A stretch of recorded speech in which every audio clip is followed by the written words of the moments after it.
So y'all, I was watching this documentary yesterday about how they play with frequencies in music and stuff like that, but they also like control us through the media. And in this thing, they were saying that they use comedies a lot to push out information that is actually true, but they desensitize us to it by getting us to laugh at it. So when you have shows like Inside Job, or you have shows like Disjointed, or you have shows like Zoolander, the movie, they are talking about things that are actually true and actually happening, but they are desensitizing you to it so that when somebody brings it up in real life, you associate it with a movie, which you often thought is fiction.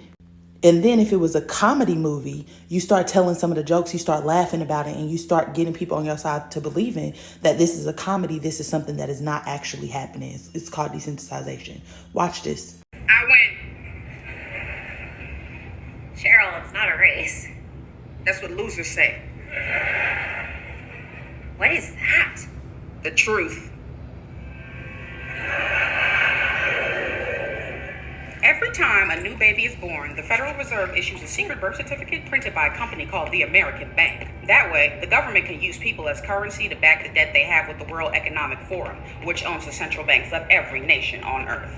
But the WEF is just a front for the Council on Foreign Relations, which masterminded the 9/11 attacks as a pretext to invade Iraq, take the oil, and install fast food chains to make people slow, fat, and easily abductable by the shape-shifting reptilian aliens it works with. Now, back in the 30s, FDR made a deal with these reptilians to exchange people for technology.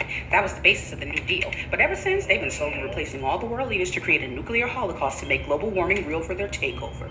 That's how they made up the Cold War, by sending Leica to space to bite Neil Armstrong while Cooper was faking the moon landing. Now they're using satellite waves, contrails, and measles vaccines as mind control and fluoridating the water to keep people's gold fillings intact so they can be sent back to, you guessed it, the Federal Reserve, where all the gold and birth certificates are stored by the real puppet master, the world monarch, who is himself only the servant of the all-seeing eye who controls everything in the world. I was wrong. You do win.